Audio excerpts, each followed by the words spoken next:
ನನಗೆ ತುಂಬ ಸಂತೋಷ ಅನ್ನಿಸ್ತಾ ಇದೆ.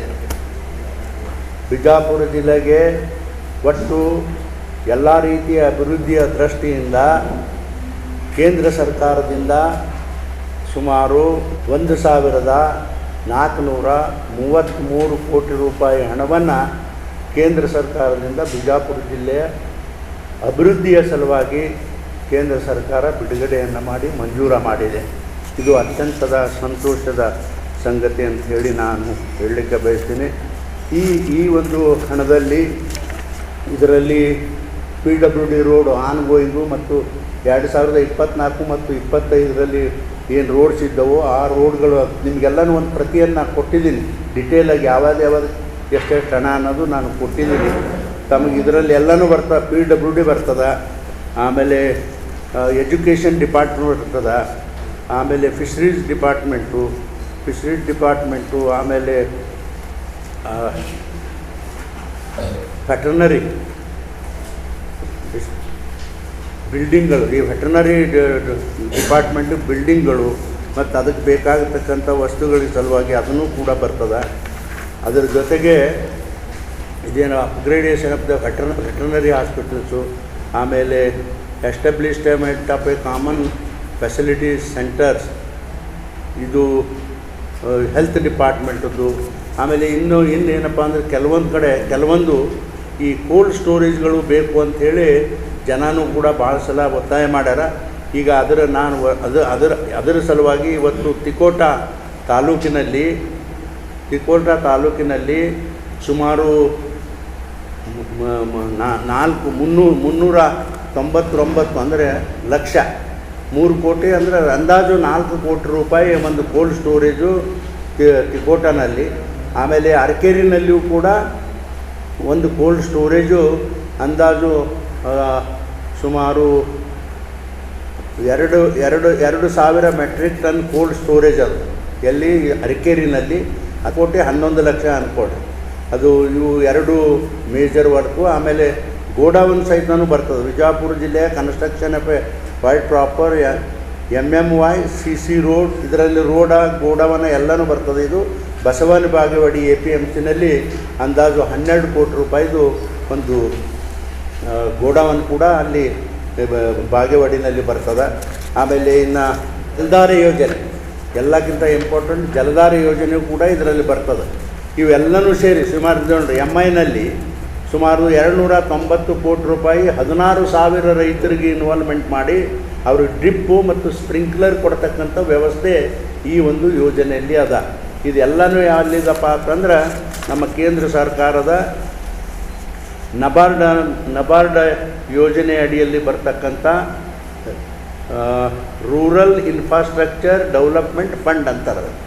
ಆ ಫಂಡಿನ ಅಡಿಯಲ್ಲಿ ಇಷ್ಟೊಂದು ಹಣ ನಮ್ಮ ಜಿಲ್ಲೆಗೆ ಮಂಜೂರಾಗ್ಯದ ಅಂಥೇಳಿ ಅತ್ಯಂತ ಸಂತೋಷದಿಂದ ಈ ಸಂದರ್ಭದಲ್ಲಿ ನಾನು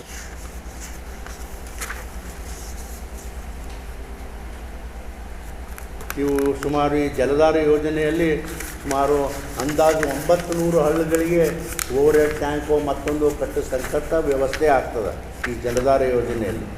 ಇದು ನಿಜವಾಗಿ ಭಾಳ ಇಡೀ ಜಿಲ್ಲೆಯಲ್ಲಿ ನೋಡಿರಿ, ಹಿಂದೆ ಯಾವತ್ತೂ ಕೂಡ ಯಾವ ಸರ್ಕಾರವೂ ಕೂಡ ಯೋಚನೆ ಮಾಡಲಿಲ್ಲ. ಜನರಿಗೆ ಶುದ್ಧ ಕುಡಿಯುವ ನೀರು ಬೇಕು ಅಂತಕ್ಕಂಥದ್ದು ಯಾವತ್ತೂ ಕೂಡ ಪ್ರಯತ್ನ ಮಾಡಲಿಲ್ಲ ಯಾರು. ಇವತ್ತು ಬರೀ ನಮ್ಮ ಸ್ಟೇಟ್ ಅಷ್ಟೇ ಅಲ್ಲ, ಇಡೀ ದೇಶಕ್ಕೆ ಪ್ರಧಾನಮಂತ್ರಿ ಮೋದಿಯವರು ದೇಶಕ್ಕೆ ಶುದ್ಧ ಕುಡಿಯುವ ನೀರಿನ ವ್ಯವಸ್ಥೆಯನ್ನು ಮಾಡತಕ್ಕಂಥ ಕೆಲಸವನ್ನೇ ಈ ಜಲಧಾರೆ ಯೋಜನೆ ಅಂತ ಮಾಡ್ಯಾರ ಅಂಥೇಳಿ ನಾನು ಈ ಸಂದರ್ಭದಲ್ಲಿ ಬಹಳ ಸಂತೋಷದಿಂದ ನಾನು ಹೇಳಲಿಕ್ಕೆ ಬಯಸ್ತೇನೆ.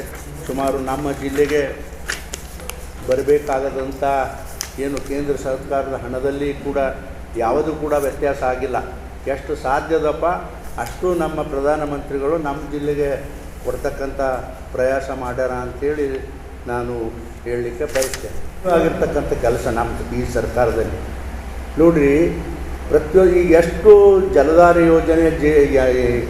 ಯೋಜನೆಯಲ್ಲಿ ಅಂದ್ರೆ ಇದು JJM ಅಂತ ಹೇಳ್ತಾರೆ, ಆ ಯೋಜನೆಯಲ್ಲಿ ಎಷ್ಟು ಕೆಲಸ ಮಾಡ್ಯಾರೋ ಅದರಲ್ಲಿ ಹೆಚ್ಚು ಕಡಿಮೆ ಭಾಳ ಕೆಲಸಗಳಲ್ಲಿ ಅವ್ಯವಹಾರನೂ ಆಗ್ಯದ ಅಥವಾ ಸರಿಯಾಗಿಯೂ ಕೆಲಸ ಆಗಿಲ್ಲ.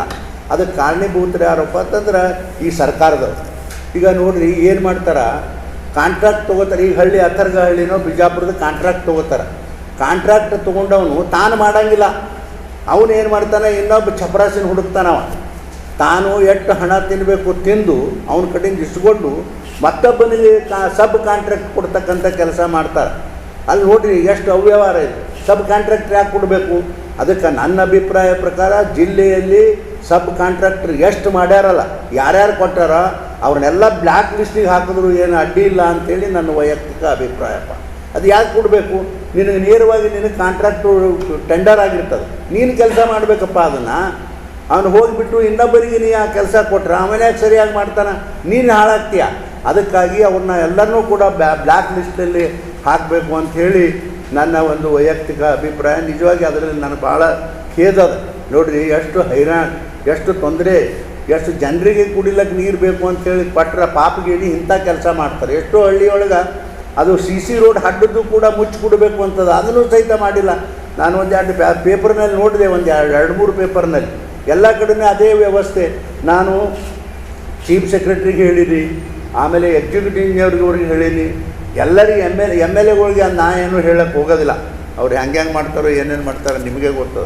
ನೋಡಿರಿ, ಅವ್ರ ತಾಲೂಕಿನಲ್ಲಿ ಆಗ್ತಕ್ಕಂಥ ಕೆಲಸಕ್ಕೆ ಒಂದು ಸ್ವಲ್ಪ ಎಲ್ಲರೂ ಇಂಟ್ರೆಸ್ಟ್ ತೊಗೊಂಡು ಮಾಡಬೇಕಲ್ಲೋ ಪಬ್ಲಿಕ್ ಕೆಲಸ. ಅದು ತಮ್ಮ ಜನರ ಕೆಲಸ, ಓಟ್ ಹಾಕಿದವ್ರ ಕೆಲಸ. ಒಬ್ಬರು ಅದ್ರ ಬಗ್ಗೆ ನಿಷ್ಕಾಳಜಿ, ಎಲ್ಲರೂ ಕಾಳಜಿ ಯಾರೂ ವಹಿಸೋದಿಲ್ಲಪ್ಪ, ಎಲ್ಲರೂ ನಿಷ್ಕಾಳಜಿಯಿಂದ ಅವ್ರು ಕೆಲಸ ಮಾಡ್ತಾರೆ ಅಂತೇಳಿ ನನಗೆ ಅನ್ನಿಸ್ತದೆ. ಯಾಕಂತಂದ್ರೆ ಭಾಳ ಅದರಲ್ಲಿ ತೊಂದರೆ ಆಗದ. ನನಗೂ ತುಂಬ ನೋವಾಗಿದೆ ಆ ವಿಷಯದಲ್ಲಿ. ನಾವು ಒಬ್ಬನೇ ಎಷ್ಟು ಮಾಡ್ಲಿಕ್ಕೆ ಆಗ್ತದ? ಏನಾರು ಕಾರ್ಬಾರ್ ಮಾಡ್ಲಿಕ್ಕೆ ಹೋದ್ರೆ ನಮ್ಮ ಕ್ಷೇತ್ರದ ಬಂದು ಇವ್ರು ಕಾರ್ಬಾರ್ ಮಾಡ್ತಾರೆ ಅಂತಾರೆ ಇವರು MLAಗಳು. ಅದನ್ನೂ ಒಂದು ಅಡಚಣೆ ಅದ. ಹೀಗಾಗಿ ನಾನು ಬೇಸತ್ತು ನಾನು ಸುಮ್ಮನೆ ಆಗಿದ್ದೀನಿ. ಆದರೆ ಇದ್ರ ಬಗ್ಗೆ ನಾನು ಏನು ಮಾಡಬೇಕು ಅದನ್ನು ನಾನು ಮಾಡ್ತೀನಿ ಅಂತಕ್ಕಂಥ ಮಾತು ಭಾಳ ಸ್ಪಷ್ಟವಾಗಿ ಹೇಳ್ತೀನಿ. ಸುಪ್ರೀಂ ಕೋರ್ಟ್ನ ಮತ್ತೊಂದು ಆರ್ಡರ್ ಆಗಿಬಿಟ್ಟದು. ಇದು ಬರೀ ಬಿಜಾಪುರಿಗೆ ಅಷ್ಟೇ ಅಲ್ಲ, ಇಡೀ ದೇಶದಲ್ಲಿರ್ತಕ್ಕಂಥ ಹೊಸ ಏನು ಏರ್ಪೋರ್ಟ್ಗಳು ಬಂದವು ಅಲ್ಲಿ ನೈರ್ಮಲ್ಯ ಎಂಥದ್ದು ಎನ್ವಿರಾನ್ಮೆಂಟ್ ಅದು ಹಾಳಾಗ್ತದೆ ಅನ್ನೋ ಕಾರಣಕ್ಕೆ ಅಲ್ಲಿ ಸ್ಟೇ ಕೊಟ್ಟುಬಿಟ್ಟಾರ. ಆದರೂ ನಾನು ಮಂತ್ರಿಗಳಿಗೆ 2-3 ಸಲ ಭೇಟಿಯಾಗಿನ. ಪಾಪ ನಮ್ಮ ಆಂಧ್ರ ಮಂತ್ರಿಗೆ ಅವನು ಕೂಡ ಹೇಳ್ಯಾನ, ಅಣ್ಣ ಇದನ್ನು ಜಲ್ದಿ ನಾನು ಮಾಡಿಸ್ಲಿಕ್ಕೆ ವ್ಯವಸ್ಥೆ ಮಾಡ್ತೀನಿ ಅಂತ ಹೇಳ. ಹಾಂ ಹೇಳಿ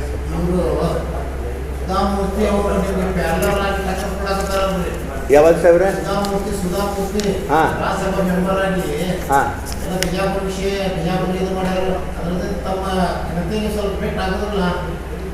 ಏನು ಮಾಡ್ಯಾರ ಅಲ್ರಿ? ಮತ್ತು ಅಲ್ಲಿ ನಿಮಗೂ ಮಾತಾಡ್ಲಿಕ್ಕೆ ಹಾಕದ, ನಿಮ್ಮಂಗೆ ಅವ್ರಿಗೂ ಹಾಕ್ತಿರ್ತದ್ರಿ. ನೋಡ್ರಿ, ಈಗ ಒಂದು ನಿಮಿಷ MP ಅವನು ಇದು ಏನು ಪರಿಮಿತಿ ಏನಪ್ಪ ಅಂದ್ರೆ ಒಂದು ಜಿಲ್ಲಾ. ರಾಜ್ಯಸಭಾ ಮೆಂಬರ್ಗಳು ಹಂಗಿಲ್ಲ, ಇಡೀ ದೇಶದ್ದು ಮಾತಾಡ್ಬೋದು ಅವರು, ಬರೀ ಬಿಜಾಪುರದ ಅಷ್ಟೇ ಅಲ್ಲ.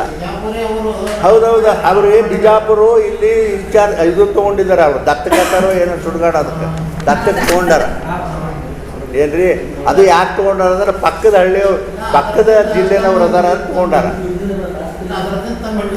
ಇಲ್ಲ, ಅದ್ರ ಬಗ್ಗೆ ನೋಡಿ ಅದ್ರ ಬಗ್ಗೆ ಚರ್ಚೆ ಬೇಡ. ಅವರಿಗೆ ಸ್ವಾತಂತ್ರ್ಯ ಅದ, ಅವ್ರು ಮಾತಾಡ್ತಾರೆ. ಇಡೀ ಬರೀ ಬಿಜಾಪುರದ ಅಷ್ಟೇ ಅಲ್ಲ, ಇಡೀ ದೇಶದ್ದು ರಾಜ್ಯಸಭಾ ಮೆಂಬರ್ ಮಾತಾಡ್ಬೋದಪ್ಪ.